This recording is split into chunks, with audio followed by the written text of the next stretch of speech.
আপাতমস্তক প্রচন্ড গরমের মধ্যেও হাত মোজা পা মোজা ঢেকে রাখেন, এটার নাম দিছে পর্দা। এটা তো ভাই ইসলামের হেজাব নীতি না। তুমি মোমেন নারীদেরও বলো তারা যেন তাদের সৌন্দর্য প্রদর্শন করে না বেড়ায়, তারা যেন তাদের বক্ষদেশ মাথার কাপড় দ্বারা আবৃত করে রাখে। হে নবী, তুমি তোমার স্ত্রী, মেয়ে ও সাধারণ মোমেন নারীদের বলো তারা যেন তাদের চাদর থেকে কিয়দংশ নিজেদের মুখমণ্ডলের উপর টেনে দেয়।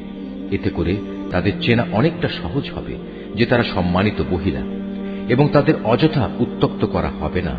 তারপরেও যদি কোনো ভুল ত্রুটি হয়ে যায় তাহলে জেনে দেখো আল্লাহ তাআলা ক্ষমাশীল ও পরম দয়ালু। তোমরা ঘরে অবস্থান করবে, পূর্বেকার জাহেলিয়াতের জামানার মতো নিজেদের প্রদর্শনী করে বেড়াবে না।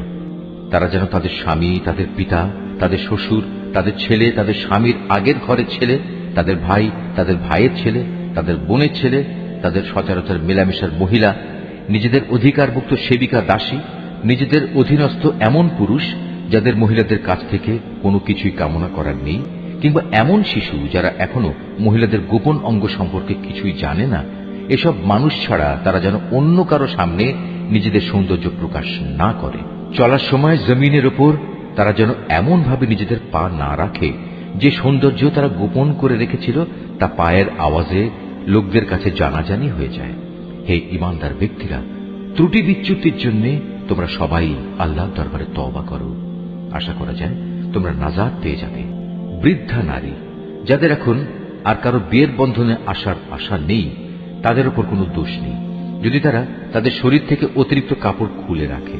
তবে শর্ত হচ্ছে তারা সৌন্দর্য প্রদর্শনকারী হবে না।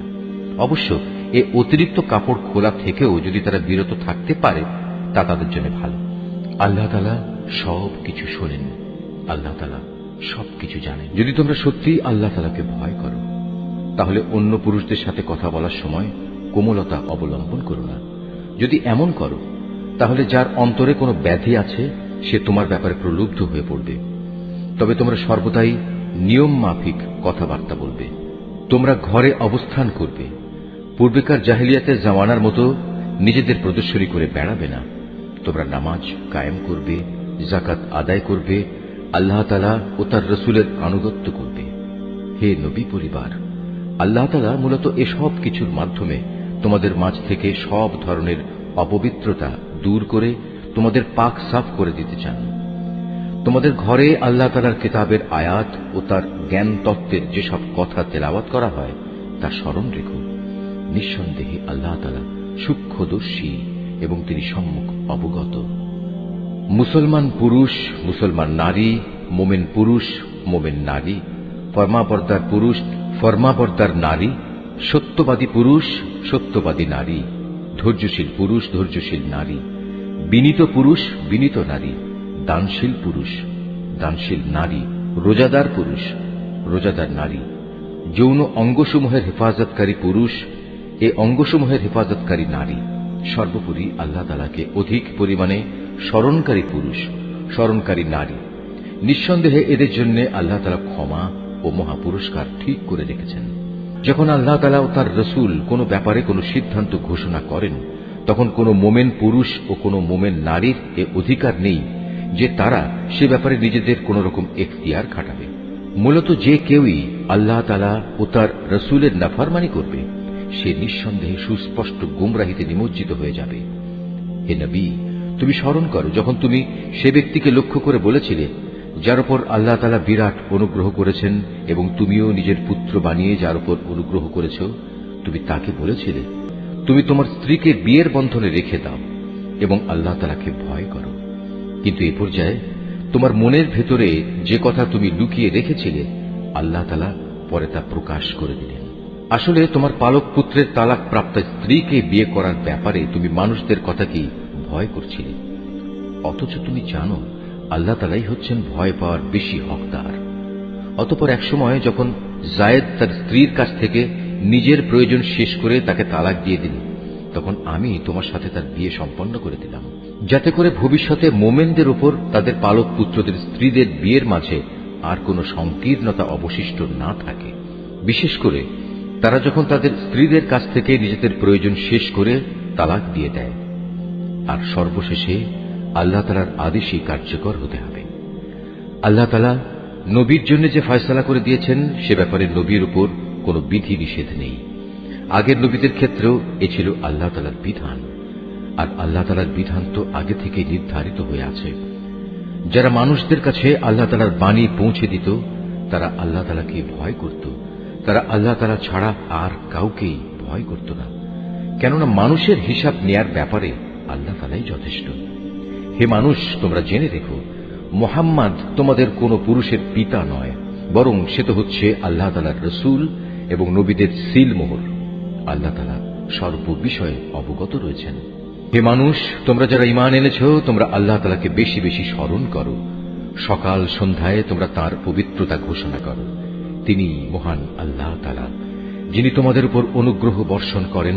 তার ফেরেশতারাও তোমাদের জন্য আল্লাহ তাআলার ক্ষমা চেয়ে তোমাদের উপর অনুগ্রহ করেন, যাতে করে আল্লাহ তোমাদের অন্ধকার থেকে ইসলামের আলোর দিকে বের করে আনতে পারেন। বস্তুত আল্লাহ তাআলা হচ্ছেন মুমিনদের জন্য পরম দয়ালু। যেদিন তারা আল্লাহ তাআলার সাথে সাক্ষাৎ করবে সেদিন মহান আল্লাহর দরবারে তাদের সালাম দ্বারা অভিবাদন করা হবে। তিনি তাদের জন্য এক সম্মানজনক বিনিময় নির্দিষ্ট করে রেখেছেন। হে নবী, আমি তোমাকে হিদায়াতের সাক্ষী করে পাঠিয়েছি, তোমাকে বানিয়েছি জান্নাতের সুসংবাদদাতা ও জাহান্নামের সতর্ককারী। আল্লাহ তাআলার অনুমতি ক্রমে তুমি হচ্ছ আল্লাহর দিকে আহ্বানকারী ও হিদায়াতের সুস্পষ্ট প্রদীপ। অতএব তুমি মুমিনদের সুসংবাদ দাও যে তাদের জন্য আল্লাহ তাআলার পক্ষ থেকে এক মহা অনুগ্রহ রয়েছে। কখনো কাফের ও মুনাফিকদের কথা শোনো না, তাদের যাবতীয় নির্যাতন উপেক্ষা করে চলো, আল্লাহ তাআলার উপর ভরসা করো, কেননা কর্ম বিধায়ক হিসেবে আল্লাহ তাআলাই তোমার জন্য যথেষ্ট। হে মুমিনরা, যখন তোমরা মুমিন রমণীদের বিয়ে করো অতঃপর কোন রকম স্পর্শ করার আগেই তাদের তালাক দাও, তাহলে এমতাবস্থায় তাদের উপর কোন ইদ্দত বাধ্যতামূলক নয় যে তোমরা তা গুনতে শুরু করবে। তবু তোমরা তাদের কিছু দিয়ে দেবে এবং সৌজন্যের সাথেই তাদের বিদায় করে দেবে। হে নবী, আমি তোমার জন্য সেসব স্ত্রীদের হালাল করেছি যাদের তুমি যথার্থ মোহর আদায় করে দিয়েছ। সেসব মহিলাও তোমার জন্য আমি হালাল করেছি যারা তোমার অধিকারভুক্ত, যাদের আল্লাহ তাআলা তোমাকে দান করেছেন। তোমার চাচাতো বোন, ফুফাতো বোন, মামাতো বোন, খালাতো বোন যারা তোমার সাথে হিজরত করেছে। তাছাড়া রয়েছে সেই মুমিন নারী যে কোনো কিছু ছাড়াই নিজেকে নবীর জন্য নিবেদন করবে এবং নবী চাইলে তাকে বিয়ে করবে। এ বিশেষ অনুমতি শুধু তোমার জন্য, অন্য মোমেনদের জন্য নয়। সাধারণ মোমেনদের স্ত্রী ও অধিকারভুক্ত দাসীদের ব্যাপারে আমি তাদের উপর যে বিধি বিধান নির্ধারণ করেছি তা অবশ্য আমি ভালো করেই জানি। তোমার ব্যাপারে এ সুবিধা আমি এজন্যই দিয়েছি যেন তোমার উপর কোনো ধরনের সংকীর্ণতা না থাকে। আল্লাহ তাআলা ক্ষমাশীল ও পরম দয়ালু। তোমার জন্য আরেকটি অতিরিক্ত সুবিধা এই যে তুমি ইচ্ছে করলে তাদের মধ্যে থেকে কাউকে নিজের কাছ থেকে দূরে রাখতে পারো, আবার যাকে ইচ্ছা তাকে নিজের কাছেও রাখতে পারো। যাকে তুমি দূরে রেখেছ তাকে যদি পুনরায় তুমি নিজের কাছে রাখতে চাও তাতেও তোমার কোনো গুনাহ নেই। এই বিশেষ সুযোগ তোমাকে এজন্যই দেয়া হয়েছে যেন এতে করে ওদের চক্ষু শীতল থাকে, তারা অযথা দুঃখ না পায় এবং তুমি ওদের যা দেবে তাতেই যেন ওরা সবাই সন্তুষ্ট থাকতে পারে। তোমাদের মনে যা কিছু আছে আল্লাহ তাআলা তা ভালো করেই জানেন। আল্লাহ তাআলা সর্বজ্ঞ ও পরম সহনশীল। হে নবী, এর বাইরে তোমার জন্য বৈধ নয় যে তুমি তোমার বর্তমান স্ত্রীদের বদলে অন্য নারীদের স্ত্রী রূপে নেবে, যদিও সেসব নারীর সৌন্দর্য তোমাকে আকৃষ্ট করে। অবশ্য তোমার অধিকারভুক্ত দাসেরা এ বিধি নিষেধের ব্যতিক্রম। স্মরণ রাখবে, আল্লাহ তাআলা সব কিছুর উপর তীক্ষ্ণ দৃষ্টি রাখেন। হে মানুষ, তোমরা যারা ঈমান এনেছ তোমরা নবীর ঘরে প্রবেশ করো না। অবশ্য যখন তোমাদের খাওয়ার জন্য আসার অনুমতি দেয়া হয় তাহলে সে অবস্থায় এমন সময় পর্যন্ত অপেক্ষা করে প্রবেশ করো যাতে তোমাদের খাওয়ার জন্য অপেক্ষা করতে না হয়। কিন্তু কখনো যদি তোমাদের ডাকা হয় তাহলে সময় মতোই প্রবেশ করো। অতঃপর যখন খাবার গ্রহণ শেষ করে ফেলবে তখন সাথে সাথে সেখান থেকে চলে যেও এবং সেখানে কোনো অর্থহীন কথাবার্তায় নিমগ্ন হয়েও না। তোমাদের এই বিষয়টি নবীকে কষ্ট দেয়। সে তোমাদের এই কথা বলতে লজ্জাবোধ করে, কিন্তু আল্লাহ তাআলা সত্য বলতে মোটেই লজ্জাবোধ করেন না।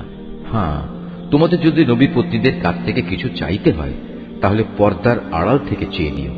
এটা তোমাদের ও তাদের অন্তরকে পাক সাফ রাখার জন্য অধিকতর উপযোগী। তোমাদের কারো জন্যই এটা বৈধ নয় যে তোমরা আল্লাহর রসুলকে কষ্ট দেবে, না এটা তোমাদের জন্য বৈধ যে তোমরা তার পরে কখনো তার স্ত্রীদের বিয়ে করবে।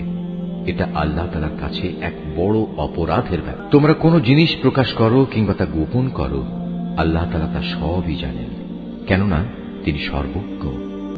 যারা নবী পত্নী, তাদের উপর তাদের পিতা, ছেলে, ভাইদের ছেলে, বোনদের ছেলে, সব সময়ে আসা যাওয়া করা মহিলা এবং নিজেদের অধিকারভুক্ত দাসীদের সামনে আসা ও তাদের কাছ থেকে পর্দা না করার ব্যাপারে কোনো অপরাধ নেই। হে নবী পত্নীরা, তোমরা আল্লাহ তাআলাকে ভয় করো, অবশ্যই আল্লাহ তাআলা সব কিছু প্রত্যক্ষ করেন। নিঃসন্দেহে আল্লাহ তাআলা ও তার ফেরেশতারা নবীর উপর দরুদ পাঠান।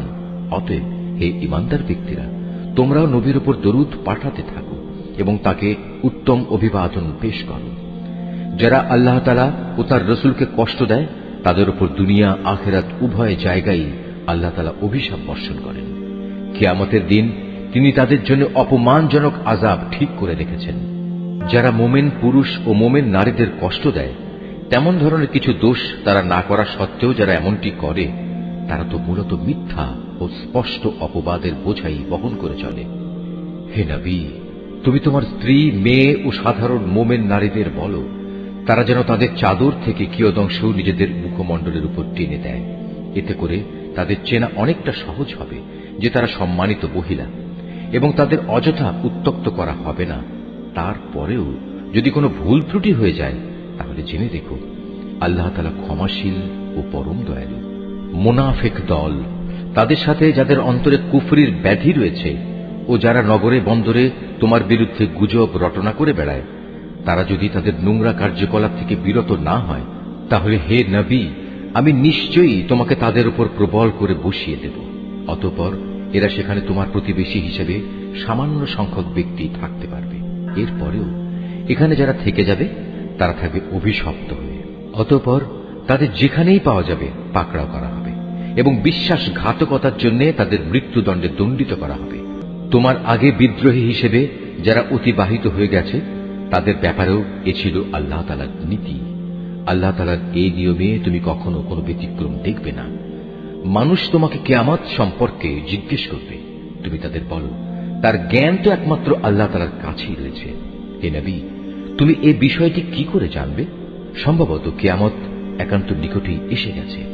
তবে কিয়ামত যখনই আসুক, আল্লাহ তাআলা কাফেরদের উপর আগেই অভিশাপ দিয়েছেন এবং তাদের শাস্তির জন্য প্রজ্বলিত আগুনের শিখাও প্রস্তুত করে রেখেছেন। সেখানে তারা চিরদিন থাকবে। সেখান থেকে বেরিয়ে আসার ব্যাপারে তারা কোনো রকম অভিভাবক ও সাহায্যকারী পাবে না। সেদিন তাদের চেহারাসমূহ ওলট পালট করে প্রজ্বলিত আগুনে রাখা হবে।